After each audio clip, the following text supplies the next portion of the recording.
Good morning बच्चों। हम लोग हिंदी व्याकरण में सर्वनाम पढ़ रहे थे।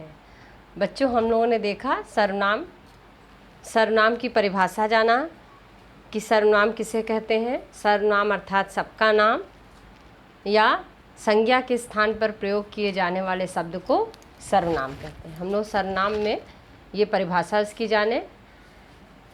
अभी हम लोग सर्वनाम के भेद पढ़ रहे हैं। सर्वनाम के भेद देखिए कौन कौन से थे। 6 भेद मैंने बताया था आपको कि सर्वनाम के 6 भेद होते हैं। कौन कौन से? पहला पुरुषवाचक सर्वनाम, फिर निश्चयवाचक, अनिश्चयवाचक और निजवाचक, संबंधवाचक। ये सारे सर्वनाम के भेदों को हम लोग पढ़ रहे थे। तो बच्चों, आज हम लोग अनिश्चयवाचक सर्वनाम देखेंगे। अभी तक हम लोगों ने पढ़ा निश्चयवाचक सर्वनाम। निश्चयवाचक किसी निश्चित व्यक्ति, वस्तु, स्थान का बोध कराने वाले शब्द को निश्चयवाचक सर्वनाम कहते हैं। निश्चित व्यक्ति, वस्तु, स्थान का बोध कराने वाले मतलब कि ये वही है, उसी ने। ठीक है, तो ये हम लोगों ने पढ़ा। मैं आप लोगों को एग्जाम्पल के साथ, उदाहरण के साथ निश्चयवाचक सर्वनाम के भेद को समझाया, परिभाषा, उदाहरण। अब आज हम लोग अनिश्चयवाचक सर्वनाम पढ़ेंगे। देखिए सामने अनिश्चयवाचक सर्वनाम के भेद में मैं अनिश्चयवाचक सर्वनाम की परिभाषा लिखी हूँ। क्या है? जो सर्वनाम शब्द किसी निश्चित व्यक्ति, वस्तु अथवा स्थान का बोध नहीं कराता उसे अनिश्चयवाचक सर्वनाम कहते हैं। जो सर्वनाम शब्द किसी निश्चय व्यक्ति, वस्तु, स्थान का बोध नहीं कराता, जो कराता है वो क्या होता है?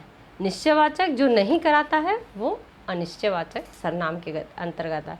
नहीं कराता मतलब कि जिस वाक्य को पढ़ के हमें यह ना पता चले कि यह कौन, किसने, क्या, कोई किया, ये नहीं पता चले कि कौन काम कर रहा है, किसके लिए ये बात बोली जा रही है, ये समझ में ना आए, वही अनिश्चयवाचक। अनिश्चितता का बोध हो, निश्चितता का बोध ना हो।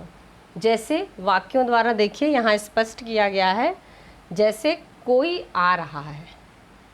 अगर आप घर में हैं, आप अपने घर में बैठे हैं और विंडो से या डोर खुला है, घर का दरवाज़ा, और सामने से देख रहे हैं रोशनी नहीं है, वहाँ अंधेरा है, तो आपको कुछ छाया दिखाई दे रही है, आप बोले कोई आ रहा है। तो कोई में कोई भी हो सकता है। एक बच्चा भी हो सकता है, बड़ा भी हो सकता है, औरत भी हो सकती है, लड़की भी हो सकती है। कोई मतलब कोई आ रहा है। ठीक है, कि इसका निश्चितता नहीं है, आने वाले का कोई निश्चय नहीं है कि वो कौन आ रहा है। ठीक है, इस वाक्य से यह स्पष्ट हुआ। दूसरा वाक्य, स्वाद में कुछ कमी है। तो देखिए नेक्स्ट वाले उदाहरण में स्वाद में कुछ कमी है। कुछ खा रहे हैं, मान लीजिए आप कुछ खा रहे हैं। ठीक है, खा रहे हैं, खाने में उसके स्वाद में कुछ कमी आया। कमी में क्या हो सकता है? खट्टा भी कम हो सकता है, मीठा भी कम हो सकता है, नमक भी कम हो सकता है, तीखा भी कम हो सकता है। ठीक है, तो स्वाद में कुछ कमी है। ये कुछ जो है शब्द है वह क्या बता रहा है? अनिश्चितता का। ये कुछ शब्द यहाँ कोई है देखिए, और यहाँ ये कुछ है। ये कुछ शब्द क्या है? ये अनिश्चितता का बोध करा रहा है। यानी स्वाद में कुछ कमी है, कुछ में कुछ भी कम हो सकता है।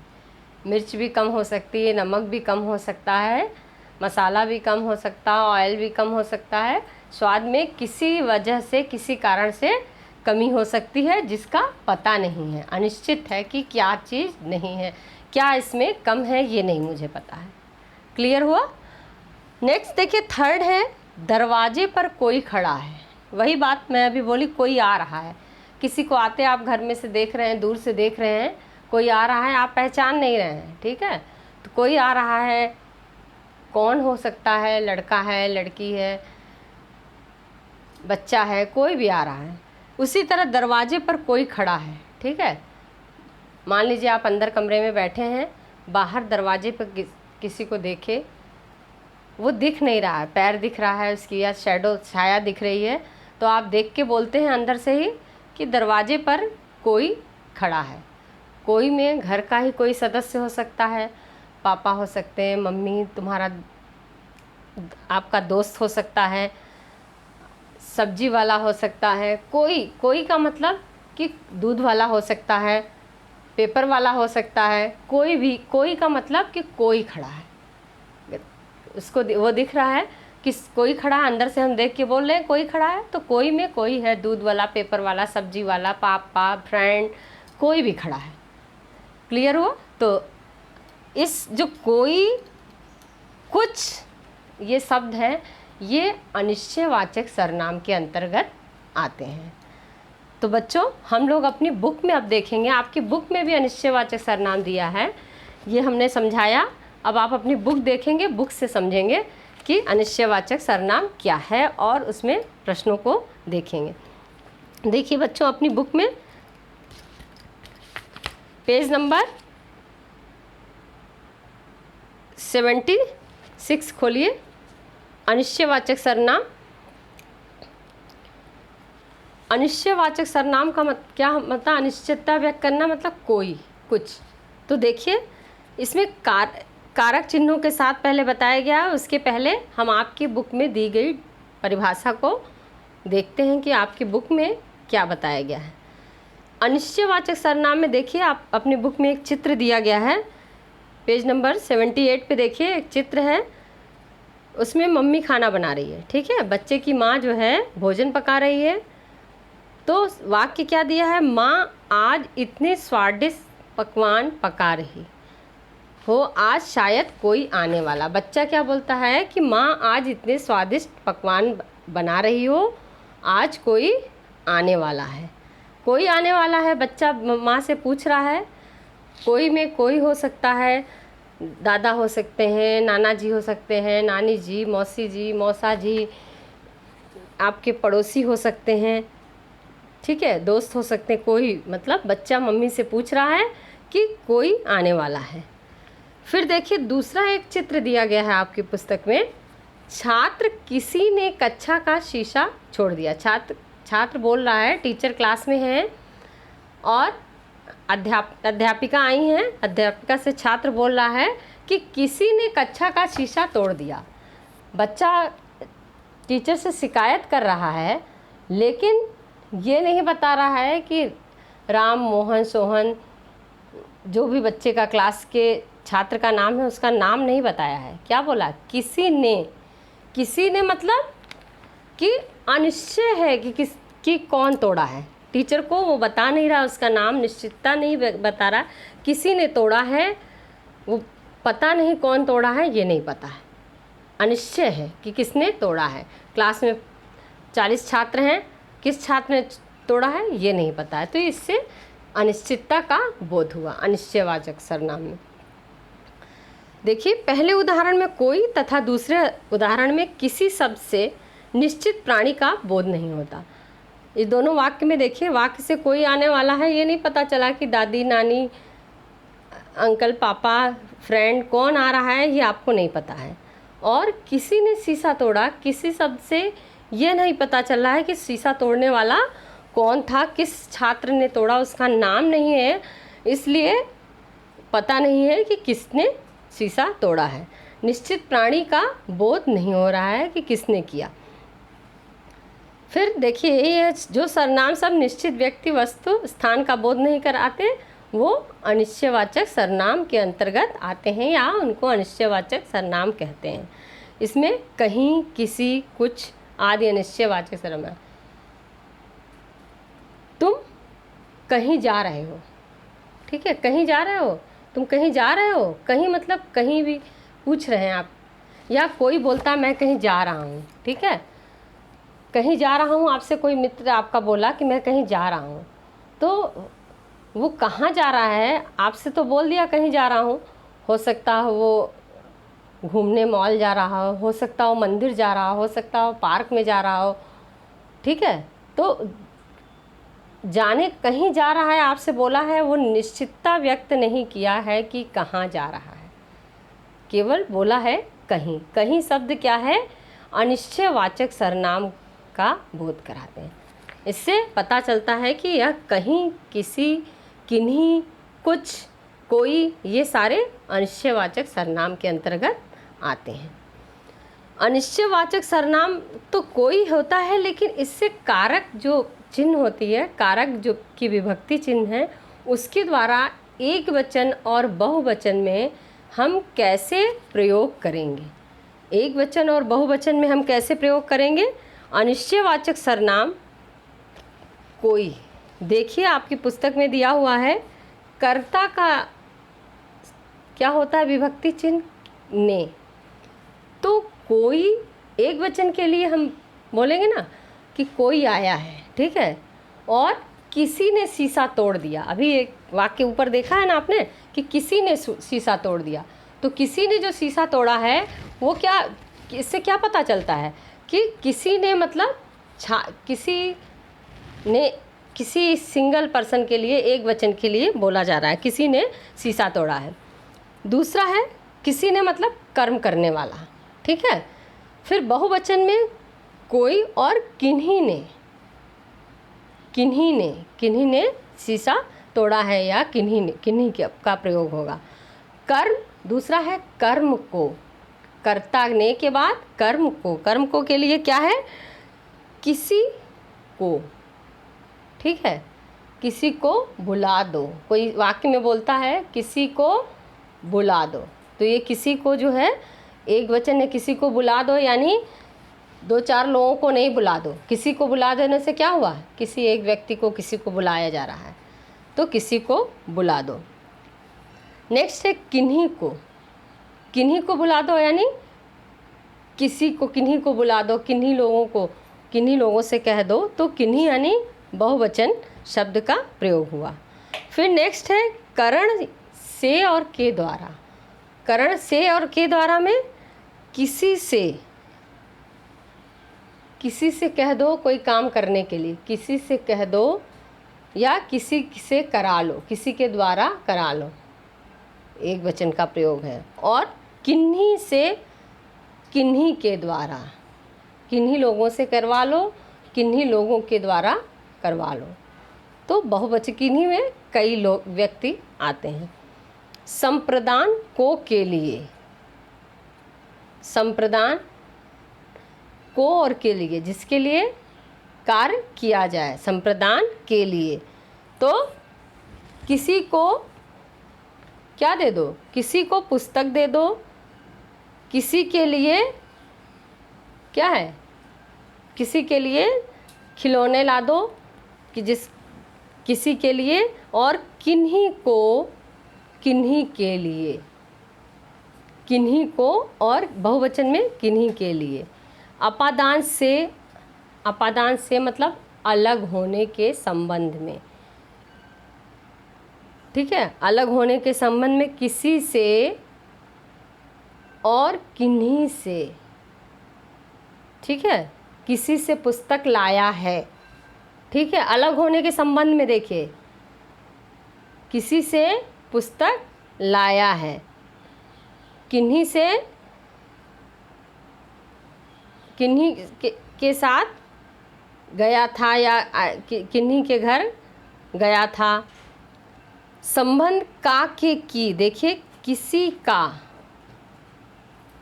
किसी का, किसी के और किसी की, किसी की, किसी का, किसी के, किसी के पापा, किसी की मम्मी, किसी की दीदी, ये हम शब्द बोल सकते हैं वाक्य में, किसी की दीदी आई हैं, किसी के पापा आए हैं, किसी का भाई आया है, शब्द का प्रयोग। तो देखिए किसी का में एक वचन का है, किसी के पापा आए हैं तो पापा अकेले हैं, किसी का भाई आया है वो भी अकेला है, किसी की माँ आई हैं वो भी अकेली हैं। किन्हीं का, किन्हीं के और किन्हीं की, ये किन्हीं जो है बहुवचन में प्रयोग किया गया है। जैसे हम किसी का, उसी तरह किन्हीं का। नेक्स्ट है अधिकरण में और पर। में पर में किसी में, किसी पर, किसी पर, किसी में रख दो, कोई चीज़ कहीं रखना है, कई सारे डिब्बे रखे हुए हैं, तो आप क्या बोलेंगे, किसी में रख दो। किसी में रख दो मतलब किसी अंदर, में और पर, में मतलब अंदर, पर मतलब उसके ऊपर। अधिकरण में और पर, में और पर का साइन है, तो किसी में रख दो। कई सारे डिब्बे हैं, किसी में रख दो। ठीक है, अलमारी का कई सारा रैक है, किसी में रख दो। और किसी पर रख दो, पर मतलब ऊपर, तो टेबल पर रख दो।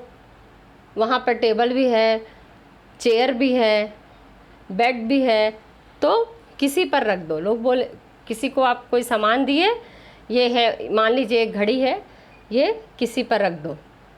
कमरे में किसी चीज़ पर रख दो, तो किस पर रख दो, किसी पर रख दो, चेयर पर रख दो, टेबल पर रख दो और बेड पर रख दो। कहीं पर भी रखने को किसी पर, किन्हीं में और किन्हीं पर, किन्हीं में रख दो और किन्हीं में रख दो। तो देखिए, अनिश्चयवाचक सर्वनाम से कारक चिन्हों को हम लोग पढ़े। बच्चों, आज हम लोग जो पाठ पढ़े हैं उसके मुख्य बिंदु क्या थे कि अनिश्चय सर्वनाम के भेदों में हम लोग क्या पढ़े, अनिश्चयवाचक सर्वनाम। अनिश्चयवाचक सर्वनाम देखिए, फिर से मैं एक बार आप लोग को समझा दे रही हूँ, अगर कोई डाउट होगा तो आप लोग का क्लियर होगा। अनिश्चयवाचक सर्वनाम, जो सर्वनाम शब्द किसी निश्चित व्यक्ति, वस्तु अथवा स्थान का बोध ना कराए, उसे हम अनिश्चयवाचक सर्वनाम कहते हैं। निश्चित व्यक्ति, वस्तु, स्थान का बोध ना कराए, जैसा मैंने अभी बताया है आपको कि ये पता ना रहे कि कौन, कोई, कुछ, किसी, ये सारे जो शब्द का प्रयोग होता है, ये अनिश्चयवाचक सर्वनाम के अंतर्गत आते हैं। इसमें मैंने 2-3 उदाहरण दिया हुआ है। ये उदाहरण के द्वारा स्पष्ट की हूँ कि जैसे कोई आ रहा है तो कौन आ रहा है, ये पूछा जा रहा है, तो कोई मतलब कोई है, दोस्त भी हो सकता है, पापा भी हो सकते हैं, मम्मी भी, पड़ोसी भी, कोई आ रहा है, यानी ये पता नहीं है। दूसरे में स्वाद में कुछ कमी है, तो क्या कमी है मैं बताई, खट्टा, मीठा, तीता, चीनी कम है, नमक कम है, क्या कम है ये नहीं पता है, स्वाद में कुछ कमी है। ठीक, दरवाजे पर कोई खड़ा है, तो इस वाक्य से भी यह स्पष्ट नहीं हो रहा है कि खड़ा होने वाला कौन है, दरवाजे पे जो खड़ा है वह कौन है, ये इस वाक्य से स्पष्ट नहीं है। बोले ना, दरवाजे पर खड़ा हो सकता है, दूध वाला भी खड़ा हो सकता है, पेपर वाला भी खड़ा हो सकता है, आपका दोस्त भी आ सकता है और पड़ोसी भी आके खड़े हो सकते हैं। तो कोई खड़ा है, दरवाजे पर कोई खड़ा है, यानी ये अनिश्चितता का बोध करा रहा है। उसी तरह कुछ, कोई, किसी ने किया, किसी ने कहा, किसी ने कहा, किसी ने कहा है कि कल या 5 तारीख से परीक्षा होगी, किसी ने कहा। कहने वाला कौन है, आपके क्लास का बच्चा है, लेकिन किसी को पता नहीं है किसने कहा। तो किसी ने बताया कि परीक्षा मंडे से है, एक उदाहरण मैं बता रही हूँ, सोमवार से एग्ज़ाम है, तो किसने कहा, किसी ने कहा है, तो किसी ने, यह अनिश्चयवाचक सर्वनाम के अंतर्गत आया। यह निश्चय नहीं है कि कहने वाला छात्र कौन है। उसी तरह देखिए, इसमें बुक में भी आपके उदाहरण बहुत सारे दिए हैं कि किसी का भाई बाहर खड़ा है, किसी का भाई बाहर खड़ा है, एक वचन वाक्य में है। किसी का संबंध बता रहा है कि उस व्यक्ति का उससे संबंध है। किसी के पापा आए हैं, तो किसी के पापा आए हैं, ये किसके पापा आए हैं नहीं पता है। मान लो स्कूल में किसी के पापा आए हैं, तो किसके पापा आए हैं नहीं पता है। किसी की मम्मी आई हैं, तो ये नहीं पता है किसकी हैं, बस किसी की, तो ये एक वचन का बोध कराते हैं। तो ये संबंध कारक क्या होता है, काकी के, उसको बताया गया। इस तरह आपके बुक में जो उदाहरण दिए हैं मैं उससे आप लोगों को समझा दी हूँ। और बच्चों, हम लोग अभी तक इस पाठ में सर्वनाम के 6 भेदों में 3 भेदों को हम लोग पढ़ लिए। 3 भेद कौन कौन से पढ़े हैं हम लोग? निश्चयवाचक, पुरुषवाचक, निश्चयवाचक और अनिश्चयवाचक। 3 सर्वनाम के भेद को हम लोग पढ़ लिए। पुरुषवाचक पढ़े हैं, किसी पुरुष जाति का बोध कराने वाले शब्द पुरुषवाचक सर्वनाम कहलाते हैं। और उसके 3 भेद बताई थी, उत्तम पुरुष, मध्यम पुरुष और अन्य पुरुष। और दूसरा निश्चयवाचक सर्वनाम था कि निश्चित व्यक्ति वस्तु स्थान का बोध कराने वाले शब्द को निश्चयवाचक सर्वनाम कहते हैं, जैसे उसी ने, इसी ने, वही, ये सारे उसके एक उदाहरण हैं। और तीसरा आज हम लोग पढ़े अनिश्चयवाचक सर्वनाम। इसको मैंने बताया जिससे किसी विशेष व्यक्ति वस्तु स्थान का बोध ना हो, उसे अनिश्चयवाचक सर्वनाम कहते हैं।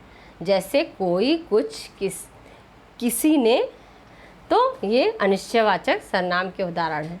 तो बच्चों आज हम लोग अनिश्चयवाचक सर्वनाम पढ़े हैं।